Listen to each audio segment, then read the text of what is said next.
आज आपण बनवूया हिरव्या मसाल्यामध्ये फिश तवा फ्राय। आता फिशवर लिंबू मारून घेऊ। लिंबाने वयसपणा जातो फिशचा, त्यासाठी लिंबू वापरले जातो। मॅरिनेशन साठी इथे मी हळद घेतलेली आहे, मीठ आहे, मिक्स करून घेऊ। इथे मी अद्रक लसूण हिरवी मिरचीची पेस्ट पण वापरतोय मॅरिनेट करण्यासाठी। मिक्स करून घेऊ अद्रक लसूण हिरवी मिरचीची पेस्ट। पण आता फिश अर्धा तास असंच मॅरिनेट करून घेऊ।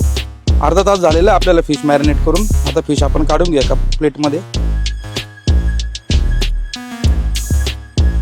आता आपण फिशला हिरवा मसाला लावून घेऊ। हिरव्या मसाल्यासाठी मी अद्रक लसूण हिरवी मिरची कोथिंबीर घेतली होती, त्याची बारीक पेस्ट केलेली आहे। फिशला आपण लावून घेऊ व्यवस्थित।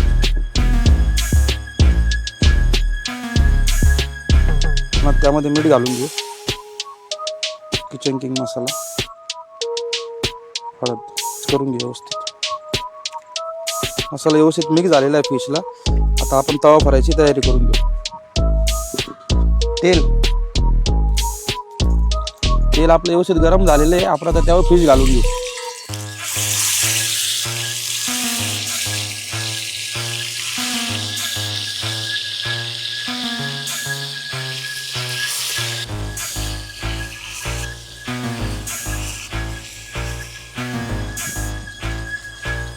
एक साइडने झालेली अर्धी, एक साइडने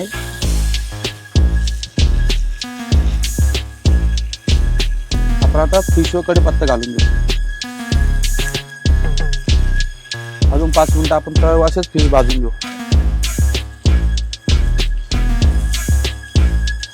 जवळजवळ आपली फिश पण आता रेडी झालेली आहे। पलटी करून सर्व करून घेऊ। आपल्या आता हिरव्या मसाल्यामध्ये फिश तवा फ्राय रेडी झालेली आहे। आपण आता ती सर्व करून घेऊ।